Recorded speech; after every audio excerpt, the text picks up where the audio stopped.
अरे हिमांशु बेटा, तुम? मैं तो तुम्हें पहचान ही नहीं सका। वर्षों बाद देख रहा हूं ना। उनके चेहरे पर किसी बेहद प्रिय से मिलने की चमक छा गई। लेकिन मैंने तो सुना था कि आप रिटायरमेंट के बाद अपनी बेटे बहू के पास चले गए थे। कटु स्मृतियां पुनः उनके मन पर हावी हो उठी। बेहद खिन्न मन से बोल पड़े, हमारा कोई परिवार नहीं, हम अकेले हैं। हिमांशु की नजरें बेंच पर बैठे वृद्ध दंपति पर ठहर जा रही थी। उनके चेहरे में जाने कैसी सम्मोहक शक्ति थी जो हिमांशु को अपनी तरफ आकर्षित किए हुए थी। वृद्ध दंपति भी उसी की तरह ट्रेन के इंतजार में थे। उनके चेहरे से उदासी व बेचैनी साफ झलक रही थी। न जाने क्यों हिमांशु को ऐसा लग रहा था जैसे इन्हें कहीं देखा है, पर कहाँ। यह उसे अपने दिमाग पर जोर डालने पर भी याद नहीं आ रहा था। हिमांशु के मन में बार बार यह विचार आ रहा था कि उनके पास जाकर उनकी समस्या का कारण मालूम कर सके, लेकिन क्या प्लेटफॉर्म पर ट्रेन की प्रतीक्षार्थी किसी अपरिचित व्यक्ति से उसकी व्यक्तिगत बातों की जानकारी लेना उचित होगा? यह विचार आते ही वह अपने मन में उठ रहे अंतर्द्वंद को दबा देता था। ट्रेन 2 घंटे विलंब थी। उमस भरी गर्मी और अत्यधिक भीड़ के कारण हालत खराब हो रही थी। ऊपर से मन में भरी बेचैनी। घर पहुंचकर क्या जवाब देगा? वह सुजाता को कि भैया भाभी ने सदैव की भांति इस बार भी उसकी बात मानने से इनकार कर दिया। 3 वर्ष पूर्व सुजाता से प्रेम विवाह किया था हिमांशु ने। उसके विवाह में घर परिवार का कोई सदस्य शामिल नहीं हुआ था। सुजाता का तो कोई था ही नहीं। दूर दराज के मामा मामी के घर किसी तरह से पली बड़ी थी वह। हिमांशु के साथ विवाह करने के कारण मामा मामी ने राहत की सांस ली। किसी पर बला तो टली सही। विवाह पूर्व ही मामा मामी ने इस भय से पल्ला झाड़ लिया था कि कहीं शादी पर उनको कुछ खर्च ना करना पड़ जाए। हिमांशु के घर से भी विवाह में शामिल होने कोई नहीं आया था। हिमांशु की परवरिश कठिनाइयों के किन किन दौर से गुजर कर हुई थी, यह तो हिमांशु ही समझ सकता था। 14-15 वर्ष की किशोरावस्था में ही उसके पिता की आकस्मिक मृत्यु हो गई थी। पति की मौत से दुखी व व्यथित रहने वाली माँ भी उसे थोड़े ही समय बाद बेसहारा छोड़कर चली गई। वैसे तो वह अपने सगे भैया भाभी के पास ही पला बड़ा था, परंतु उनके साथ उनका बर्ताव नौकरों से भी गया गुजरा था। यदि उसके हिस्से की जमीन जायदाद का लोभ न रहता तो माँ के गुजरते ही किनारा कर गए होते। ट्यूशन वगैरह करके कठिनाइयों के बीच उसने अपनी मंजिल तय की। पीसीएस में चयन होते ही उसके प्रति भैया भाभी के व्यवहार में अचानक परिवर्तन आ गया। एक दिन उसके सामने मिठाई पकौड़ों के साथ चाय पेश करते हुए मीठे स्वर में भाभी बोली, हिमांशु, मैं सोच रही हूँ कि अब ब्याह करके तेरा घर बसा दूं। उसे बड़ा आश्चर्य हुआ। सदैव दुर्व्यवहार करने की आदि भाभी मेरा भी भला सोच सकती हैं। फिर भी वह मन ही मन प्रसन्न हो उठा। देर से ही सही, परंतु उनका हृदय परिवर्तन तो हुआ। वह कुछ निश्चिंत सा हो चला था। सुजाता के संबंध में बताने का समय आ गया था। सुजाता के बारे में अभी कुछ बता पाता, इसके पूर्व ही उन्होंने अपनी तलाकशुदा बहन मीनाक्षी का प्रस्ताव रखकर कहा, हिमांशु, कब का मुहूर्त निकलवा दूं? उनका प्रस्ताव सुनकर उसे आकस्मिक परिवर्तन का रहस्य समझ में आ गया। उनके आडंबर युक्त बदलाव के समक्ष स्वार्थ का पलड़ा भारी था।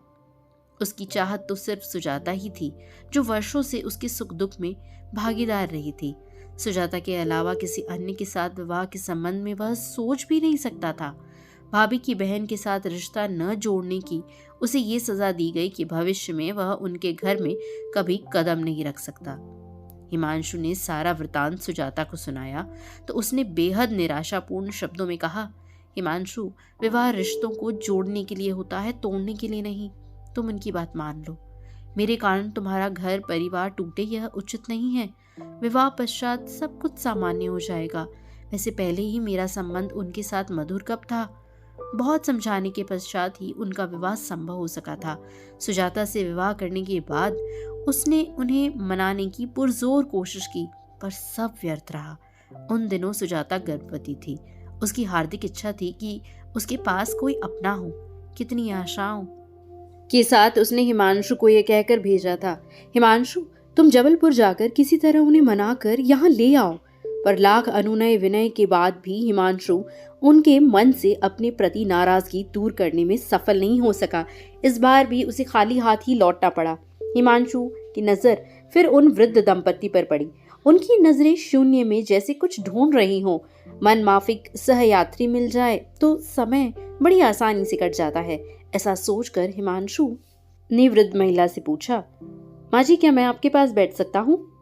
हाँ हाँ, क्यों नहीं बेटा, सुनीता देवी के साथ उनके पति ने भी बड़े अपनत्व से कहा। ट्रेन प्लेटफॉर्म पर लगते ही सभी यात्री अपने अपने कंपार्टमेंट की तरफ तीव्र गति से बढ़ चले। हिमांशु की सीट भी उसी कंपार्टमेंट में थी जहां वृद्ध दंपत्ति की। ट्रेन के चलते ही वृद्धावस्था व थकान के कारण वृद्ध महिला सुनीता देवी अपनी सीट पर चादर बिछाकर लेट गई। हिमांशु भी उनके पास बैठ गया।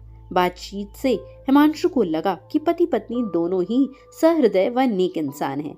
एक दो बार हिमांशु ने पूछा भी, अगर आप लोगों को डिस्टर्ब हो रहा है तो मैं अपनी सीट पर चला जाता हूँ। नहीं बेटा, पास ही बैठे रहो, तुमसे बात करना अच्छा लग रहा है, वैसे भी कौन सी नींद आनी है। हिमांशु ने पूछा, आप लोग कहाँ जा रहे हैं? वृद्ध देवधर बाबू खोई खोई नजरों से मौन देखते रहे, परंतु सुनीता देवी बोल पड़ी, जहाँ ईश्वर ले जाए। बेटा, न जाने क्यों सुनीता देवी के शब्द हिमांशु के दिल में उतर गए। रात भर का सफर था, लेकिन न तो हिमांशु की आंखों में नींद थी और न ही दोनों पति पत्नी की। सुपरफास्ट ट्रेन अपनी तीव्र गति से दौड़ रही थी। देवधर बाबू ने कभी सोचा भी नहीं था कि जिंदगी उन्हें ऐसे मोड़ पर भी पहुंचा सकती है। अतीत के पन्ने उनके समक्ष खुलने लगे थे। उच्च पदस्थ सरकारी अधिकारी होते हुए भी उनके मन में बेईमानी से धन दौलत इकट्ठी करने की भी लालसा नहीं थी। माँ पिताजी साथ रहते थे, सगे संबंधियों का आना जाना लगा ही रहता था, फिर भी कितने खुश और संतुष्ट रहा करते थे। दोनों तीनों बेटों की परवरिश और सुख सुविधा में उन्होंने कोई कमी नहीं रखी, फिर चाहे उन्हें इसके लिए अपनी इच्छाओं आकांक्षाओं का दमन ही क्यों ना करना पड़ा हो, परंतु बच्चों की हर इच्छाओं को पूरा करने की हर संभव कोशिश करते रहे। बच्चों को अच्छे संस्कार दिए, ऊंची से ऊंची शिक्षा दिलवाई। बड़ा बेटा अविनाश शुरू से ही पढ़ाई लिखाई में मेधावी था। वह उच्च शिक्षा के लिए विदेश चला गया और फिर कुछ समय बाद मनपसंद लड़की से विवाह करके वहीं बस गया। दूसरे बेटे अनुज का विवाह उन्होंने स्वयं अपनी पसंद की लड़की से किया था। उनके सहकर्मी महेंद्रनाथ अपनी पुत्री शैली के लिए बहुत परेशान थे। उनकी परेशानी देवधर बाबू ने अपने इंजीनियर बेटे से विवाह की स्वीकृति देकर समाप्त कर दी। जल्दी ही भोली भाली सी दिखने वाली लड़की उनकी बहू बनकर घर आ गई। शुरुआती दिनों में तो शैली सास ससुर का आदर सत्कार करती रही, परंतु थोड़े ही दिनों बाद उसके रंग ढंग बदलने लगे। उसकी त्योरियां हमेशा चढ़ी ही रहती थी। सास ससुर को नीचा दिखाने का कोई भी अवसर वह अपने हाथ से जाने नहीं देती थी। सबसे छोटा बेटा आकाश बचपन से ही माता पिता की इजाजत के बगैर कोई काम नहीं करता था। आज्ञाकारी पुत्र था वह। अपने विनम्र एवं सुयोग्य पुत्र का विवाह सुनीता देवी ने अपनी पसंद की लड़की मीता के साथ किया। मीता के घर के रहन सहन और उनके पारिवारिक स्तर में कहीं कोई समानता नहीं थी, फिर भी बड़ी बहू शैली के बदले तेवर देखकर सुनीता देवी ने साधारण शक्ल सूरत वाली मीता को ही अपनी बहू बनाना उचित समझा। उन्हें सुयोग्य बहू की प्राप्ति की लालसा अधिक थी। उन्हें विनम्र, नेक व सहृदय बहू चाहिए थी, जो उन्हें अपने माता पिता समान अपनापन व मान सम्मान दे सके। परंतु भाग्य की विडंबना के आगे किसकी चलती है। किंतु मीता ने घर में आते ही कलेश फैलाना शुरू कर दिया। वह गृह लक्ष्मी नहीं बल्कि उनकी सुख शांति के लिए अभिश्राप साबित हुई। दोनों बहुओं का अभद्र व्यवहार देखकर पति पत्नी ठगे से रह गए। कहाँ कमी रह गई थी उनके व्यवहार में? क्या उन्होंने स्नेह, आत्मीयता या हर तरह से सहयोग देने में किसी तरह की कोताही की थी? परिवर्तन तो जीवन का शाश्वत सत्य है। यह तो वे भी जानते थे कि समय सदा एक समान नहीं रहता। उनके जीवन में भी परिवर्तन होगा, परंतु यह परिवर्तन उन्हें इतना एकाकी, उपेक्षित और तिरस्कृत कर देगा, ऐसा तो उन्होंने कभी नहीं सोचा था। सुनीता देवी के अंतर्मन में अनेक स्मृतियां सजीव उठी। कितने धूमधाम और शौक से बेटों का विवाह करके बहुओं का स्वागत किया था। उन्हें हर तरह की सुख सुविधा उपलब्ध करवाने के साथ साथ बेटी समान स्नेह व ममता न्योछावर करती रही थी। परंतु प्रतिदिन में उन्हें क्या मिला? कितना गर्व था उन्हें अपने लाडलों पर। सारी जिंदगी घर गृहस्थी के चक्कर में पिसती रही थी वे।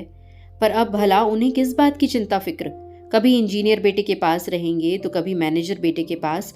बहुओं के हाथ की रोटियां खाकर बुढ़ापा अपने भरे पूरे परिवार के साथ आनंद पूर्वक गुजारेंगी। पर पति के रिटायरमेंट के पश्चात उनका भ्रम पूरी तरह से टूट गया। ममतावश जिस बेटे बहू के पास जाती, वहां पहुंचते ही दिल के टुकड़े टुकड़े हो जाते। पति के पेंशन के सारे पैसे उन्हीं पर खर्च हो जाते। यदि कुछ बचाना भी चाहती तो बहुएं ऐसा होने नहीं देती थी। किसी न किसी बहाने सारे पैसे निकलवा ही लेती थी। जितना अधिक उनके पास सुख सुविधा का साधन एकत्रित होता जा रहा था, उतनी ही उनकी आंखों में अतृप्ति बढ़ती जा रही थी। सुनीता देवी ने अपनी आंखों से बहते आंसुओं को अपने आंचल से पोंछ लिया, परंतु यादों का सिलसिला अनवरत चलता रहा था। छोटी बहू भी कौन सी दूध की धुली है, वह तो शैली से भी बढ़ चढ़ कर निकली। जिस मीता को वह अपने पति व बेटे के विरोध के बावजूद इस घर में लाई थी, घर में पदार्पण करते ही वह उनके स्वप्नों को छिन्न भिन्न करके उनके जीवन में ग्रहण समान छा गई। उसकी अमर्यादित हरकतें करने की कोई सीमा ही नहीं रह गई थी। बात बात पर झल्लाना और घर के माहौल को तनावग्रस्त कर देना उनकी दिनचर्या में शामिल हो गया था। आकाश और बाहर वालों के सामने ऐसा स्वांग रचाती मानो उनका कितना ख्याल रखती है, पर पीठ पीछे कटुतियों नुकीले नश्तर चलाती। उसके दोहरे चरित्र को देखकर पति पत्नी स्तब्ध रह जाते। आकाश भी जाने अनजाने कलेश व अशांति से बचने के लिए पत्नी का साथ देने लगा था। बेटे बहू ने उन्हें एकदम अवांछनीय बनाकर कहानी थी कि हर कोई अपने जीवन में सुखी नहीं है। कोई ना कोई लड़ाई वो अपने अंदर समेटे हुए है, चाहे बहू, बेटे या किसी और को लेकर के हो। कहानी पसंद आई हो तो लाइक, शेयर, सब्सक्राइब जरूर करिएगा और ऐसी ढेरों कहानियों के लिए प्लीज़ हमें फॉलो करें। Thank you for listening.